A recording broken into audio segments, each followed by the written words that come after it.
Di Ikonium pun kedua rasul itu masuk ke rumah ibadat orang Yahudi, lalu mengajar sedemikian rupa, sehingga sejumlah besar orang Yahudi dan orang Yunani menjadi percaya.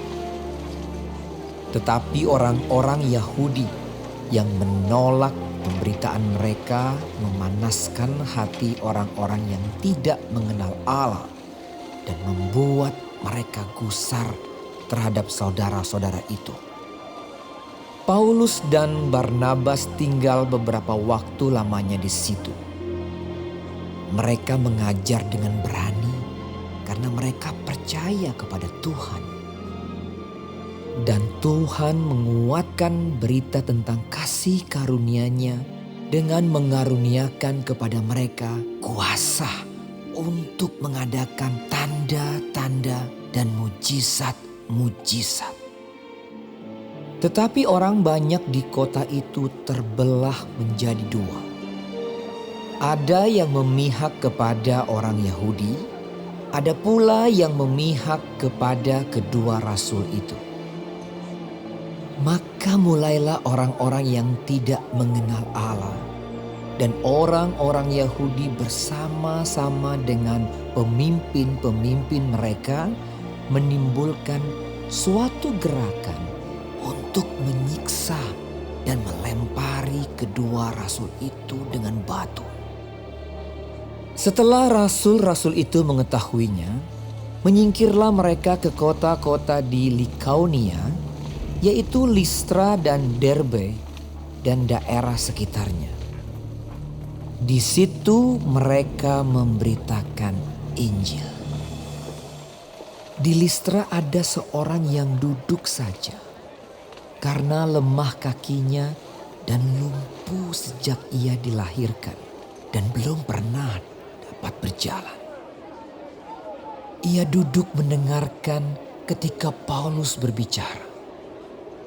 Dan Paulus menatap dia dan melihat bahwa ia beriman dan dapat disembuhkan. Lalu kata Paulus dengan suara nyaring, "Berdirilah tegak di atas kakimu." dan orang itu melonjak berdiri lalu berjalan kian kemari. Ketika orang banyak melihat apa yang telah diperbuat Paulus, mereka itu berseru dalam bahasa Likaonia, "Dewa-dewa telah turun ke tengah-tengah kita dalam rupa manusia." Barnabas mereka sebut Zeus dan Paulus mereka sebut Hermes karena ia yang berbicara. Maka datanglah imam dewa Zeus yang kuilnya terletak di luar kota, membawa lembu-lembu jantan dan karangan-karangan bunga ke pintu gerbang kota untuk mempersembahkan korban bersama-sama dengan orang banyak kepada rasul-rasul itu. Mendengar itu Barnabas dan Paulus mengoyakkan pakaian mereka, lalu terjun ke tengah-tengah orang banyak itu sambil berseru, "Hai kamu sekalian, mengapa kamu berbuat demikian? Kami ini adalah manusia biasa, sama seperti kamu. Kami ada di sini untuk memberitakan Injil kepada kamu, supaya kamu meninggalkan perbuatan sia-sia ini dan berbalik kepada Allah yang hidup, yang telah menjadikan langit dan bumi, laut dan segala isinya. Dalam zaman yang lampau, Allah membiarkan semua bangsa menuruti jalannya masing-masing. Namun ia bukan tidak menyatakan dirinya dengan berbagai-bagai kebajikan, yaitu dengan menurunkan hujan dari langit dan dengan memberikan musim-musim subur bagi kamu.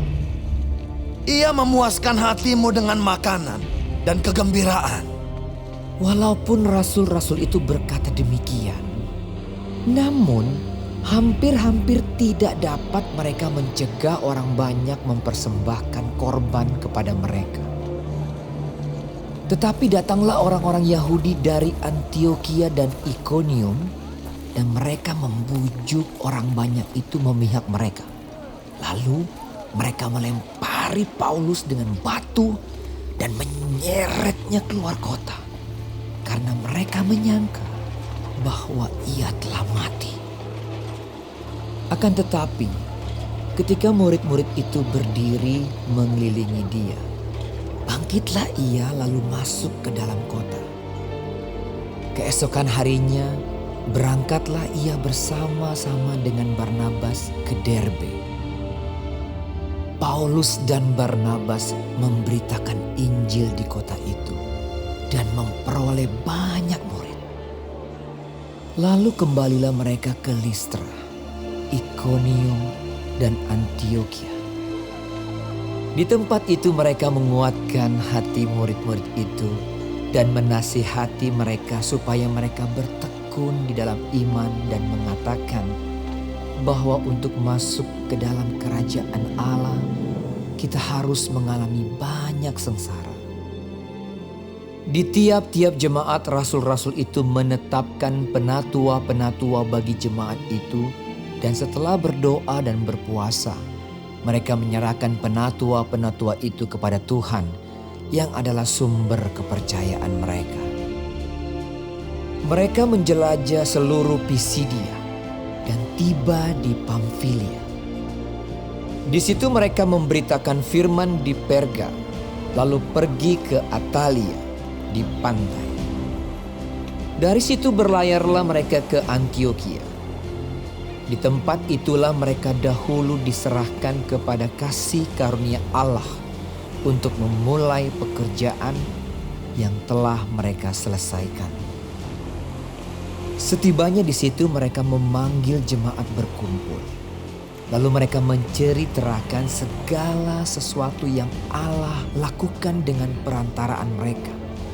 Dan bahwa ia telah membuka pintu bagi bangsa-bangsa lain kepada iman. Di situ mereka lama tinggal bersama-sama dengan murid-murid itu.